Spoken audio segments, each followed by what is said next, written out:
A vibrant arts district, a glowing pregnant woman waiting for her brother. What could go wrong? But when a cop with a chip on his shoulder steps out, her peaceful afternoon is about to explode into a viral nightmare. The afternoon sun of Austin, Texas, cast a warm, golden glow over the South Congress Arts District. It was the kind of day that felt painted, where the buzz of life was a gentle hum of street musicians, distant laughter from patios, and the soft rustle of leaves in the live oak trees. In the middle of this urban oasis, Eliana Seagal sat on a wrought iron bench outside a bustling coffee shop. At 8 months pregnant, she was the very picture of maternal grace. Her auburn hair was tied back in a loose braid, catching the light like threads of copper. A hand rested instinctually on the perfect curve of her belly as she sipped a decaf latte, the faint scent of cinnamon mixing with the sweet Texas air. She had just finished a prenatal yoga class, and a sense of profound calm surrounded her. She was simply waiting, watching the world go by, anticipating the familiar sight of her older brother's car. The peace was shattered by the screech of tires. A police cruiser, scarred with the kind of minor dings that spoke of aggressive driving, jerked to a stop at the curb, parking illegally and with flagrant disregard for the nearby crosswalk. The man who emerged seemed to carry his own personal storm cloud. Officer Travis Boone was a man built of compressed anger. Broad-shouldered and thick-necked, he moved with a sullen heaviness, his uniform stretched taut over his muscular frame. He'd recently been transferred to this cushy arts district from a high-crime downtown beat following a series of excessive force complaints that had been quietly buried by his union rep. To him, this new assignment was an insult, and every smiling face, every piece of vibrant street art, was a personal mockery of his demotion. His eyes, hidden behind reflective aviator sunglasses, scanned the idyllic scene with contempt before landing on Eliana. A lone woman, well-dressed, serene. To his jaded eyes, she wasn't a person, she was a target for the day's frustrations. "You," he barked, his voice a gravelly intrusion on the peaceful atmosphere. Eliana looked up, a flicker of surprise in her calm green eyes. She glanced around. "Me, officer?" "Yeah, you. What's your business here? You've been sitting there for 10 minutes. "I'm just waiting for my brother to pick me up," she replied, her voice even and polite. Boone strode closer, deliberately invading her personal space. He looked her up and down, a sneer twisting his lips. "Your brother, huh? Or are you casing the jewelry store across the street? We've had reports of suspicious individuals in this area." Eliana took a slow, deep breath, trying to hold on to her yogic calm. "I assure you, officer, you're mistaken. I'm just enjoying the afternoon." Her composure seemed only to fuel his aggression. "I don't like your tone," he snapped. "You think you're better than me? Got some ID?" Slowly, deliberately avoiding any sudden movements, Eliana reached into her expensive leather handbag. Her movements were careful, measured, but to Boone, they were infuriatingly slow. He saw privilege. He saw defiance where there was none. "Hurry it up," he grumbled. As she retrieved her wallet, her hand brushed against her belly. It was a subconscious, protective gesture, but Boone saw it as a challenge. He took another step forward, looming over her seated form. "What's the matter? Think that baby bump gives you a free pass?" "I'm pregnant," Eliana stated, her voice now firm, a hint of steel beneath the softness. "I would appreciate it if you take a step back." He let out a short, ugly laugh. "Oh, a tough one. Ordering me around now?" She instinctively tried to shift away, to create space, to protect the precious life she was carrying. And that was her final sin in his eyes. Without another word, without any warning, he acted. He drew back his foot, clad in a heavy, polished boot, and kicked her. It wasn't a shove, it was a deliberate, hard kick to her upper thigh, dangerously close to her hip. The impact was a shocking explosion of pain. A strangled cry escaped her lips as she was knocked sideways off the bench, landing with a heavy, sickening thud on the pavement. Her latte flew through the air, splashing across the concrete in a milky brown stain. The world dissolved into a kaleidoscope of pain and disbelief as pedestrians gasped in horror. For a moment, the entire street seemed to hold its breath. A woman screamed. A man started to rush forward, then froze as Officer Boone instinctively put a hand near his holstered sidearm, a silent, menacing threat to any would-be heroes. Boone stared down at Eliana's crumpled form, his face a mask of cold satisfaction. "Next time, show some respect," he said, his voice devoid of any emotion. He turned his back on her, walking toward his patrol car as if he'd just issued a parking ticket. He never made it. A black GMC Yukon Denali had pulled up to the curb, so silent and smooth it seemed to materialize from the air itself. The driver's side door swung open, and Steven Seagal emerged. He wasn't the movie star, he was the older brother. He wore a simple, dark blue cashmere sweater, tailored jeans, and worn leather boots that seemed to grip the pavement with quiet authority. His eyes, sharp and analytical, took in the entire scene in a single, sweeping glance. The horrified faces of the crowd. The spilled coffee. His sister, his little sister, on the ground, clutching her stomach, her face pale with shock and streaked with tears. Then his gaze settled on the back of Officer Boone. The temperature on the street seemed to drop by 20 degrees. Boone, sensing a presence, turned around. He saw Steven, a tall, imposing figure, and scoffed. "What, you ride?" Steven said nothing. His silence was more unnerving than any shout could be. "You better teach her some manners," Boone continued, puffing out his chest, asserting his dominance. Still, Steven didn't speak to him. He walked past the officer as if he were a piece of furniture and knelt beside Eliana. He gently touched her arm, his large hand covering her trembling one. "Ellie? Are you okay?" he whispered, his voice a low rumble that was only for her. She looked up at him, her eyes wide with pain and fear. "He kicked me, Steven," she sobbed, the words catching in her throat. "The baby, he kicked me." A muscle jumped in Steven's jaw. A vein pulsed in his neck. It was the only outward sign of the tectonic shift happening within him. With incredible gentleness, he helped her to her feet, his strength a steady anchor in her sea of pain. "I've got you," he murmured. "I've got you now." Only when Eliana was safely leaning against the cafe's wall did he turn to face Officer Boone. His expression was utterly placid, his eyes as cold and flat as a frozen lake.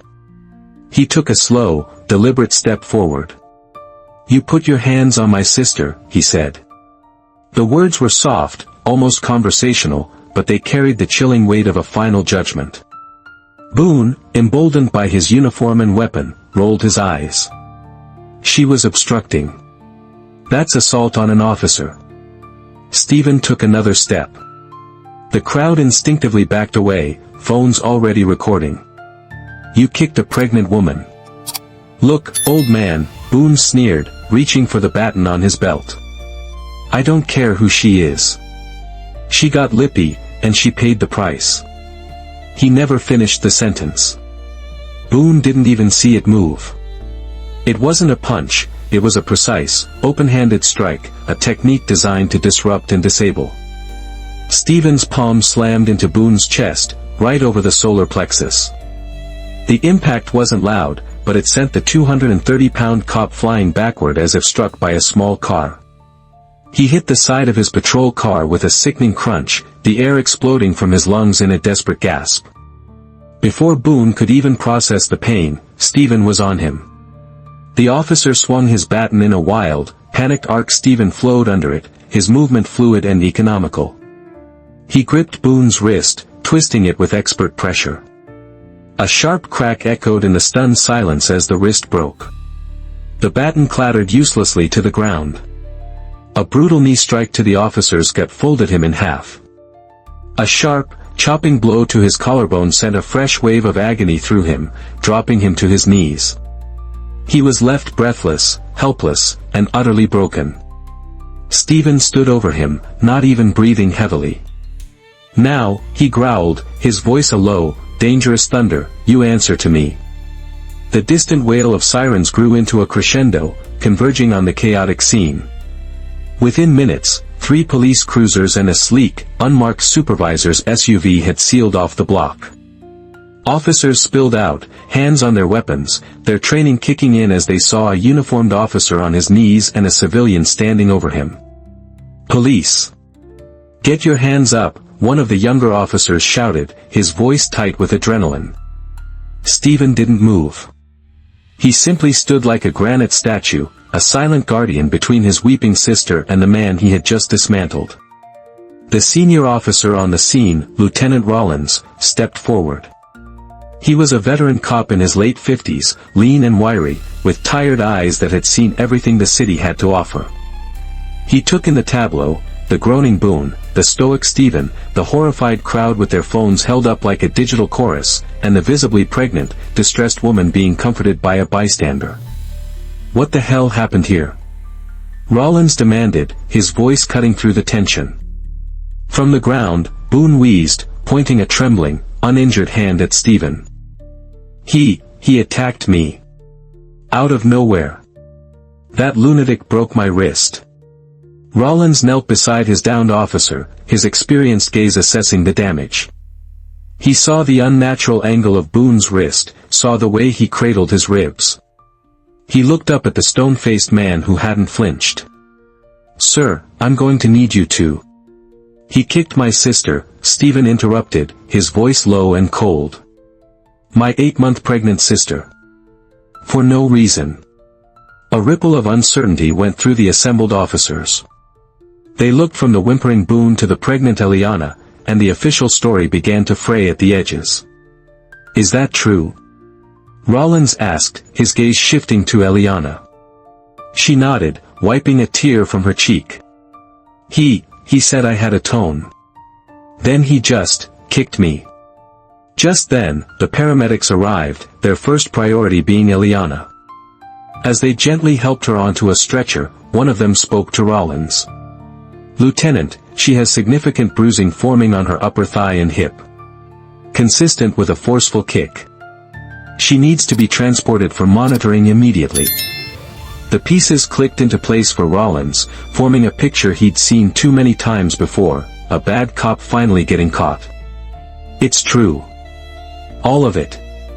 The voice came from the edge of the crowd. A young woman, an art student from the nearby college, stepped forward, her smartphone held out like a shield. "I got the whole thing on video. He was harassing her from the second he got out of his car." She pressed play. The small screen illuminated the truth for everyone to see. The video was clear, the audio crisp. It showed Boone's unprovoked aggression, Eliana's calm replies, his escalating anger, and then, the shockingly brutal kick. The crowd's gasp on the video was echoed by the officers watching it live. Then came Steven's silent arrival, his gentle care for his sister, followed by the swift, precise, and devastatingly effective takedown of Officer Boone. When the video ended, a heavy silence hung in the air. Lieutenant Rollins's face was grim, his jaw tight with fury and professional shame. He didn't hesitate. He turned to 2 of his officers, his voice like ice. "Get him in cuffs. Read him his rights. He's in custody for aggravated assault." Boone's face went white with disbelief. "What? You're arresting me? I'm the victim here. I'm a cop." Rollins leaned down, his face inches from Boone's. "You're a disgrace," he snarled, his voice a low whisper of contempt. "You assaulted a civilian, a pregnant woman, and you lied to your fellow officers. You're done. Get him out of my sight." As they hauled a protesting, whimpering Boone to his feet, Rollins approached Steven. "On behalf of the department, Mr. Seagal," Steven finished for him. Rollins's eyes widened slightly in recognition, but he kept his composure. "Mr. Seagal. I apologize for what happened here. You were defending your family." "An apology doesn't undo it," Steven said coldly, his eyes following the ambulance carrying his sister away. An hour later, Eliana was stable and resting in a private room at St. David's Medical Center, the rhythmic ping of the fetal heart monitor a comforting sound. But Steven wasn't there. He had told the paramedics he would follow, but he had a different destination in mind. He drove his Yukon to the Austin Police Department headquarters downtown. He didn't storm in. He walked through the glass doors with a quiet, deadly purpose that seemed to part the air in front of him. He approached the front desk, his imposing presence drawing the attention of everyone in the lobby. "I need to see Chief Simmons," he stated, his voice calm but absolute. "Now." The desk sergeant, a man accustomed to brushing off agitated citizens, took one look into Steven's eyes and reached for his phone without a word. 5 minutes later, Steven was in a top-floor office with panoramic views of the city. Police Chief Simmons, a politician in a uniform, stood from behind his large mahogany desk, his hand extended. Steven ignored it. "Chief Simmons," Steven began, his voice still unnervingly level. "One of your officers, Travis Boone, assaulted my pregnant sister in broad daylight today." Simmons's practiced smile faltered. "Mr. Seagal, yes, I was just briefed by Lieutenant Rollins. I am appalled, and I want to assure you we are taking this with the utmost seriousness. Officer Boone has been suspended and is currently in custody." Suspension isn't enough. Steven reached into his pocket and placed something on the polished desk. It was Boone's badge, which had come loose and fallen to the pavement during the altercation. It lay there, a small piece of metal tarnished by its owner's actions. "This is supposed to be a shield," Steven said, his voice dropping lower. "A symbol of protection. Your man used it as a weapon.